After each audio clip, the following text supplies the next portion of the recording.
Hi guys, in today's video I will show you exactly how to log in into your RHB bank online banking account. So first of all you need to come here on the rhbgroup.com website, which is the official website of the RHB bank. Over here on the top right hand corner of the screen you will find this login option.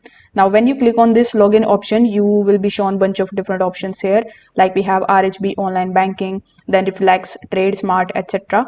So among these, simply click on the option of the RHB online banking. Then you will be landed here on this page.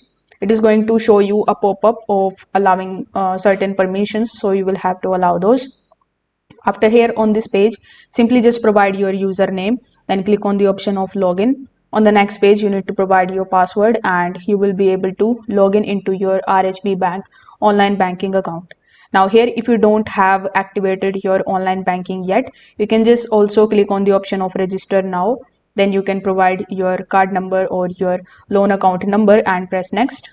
After that, in the step 2, you will have to fill out certain details about yourself and you will be able to register to the RHB online banking account.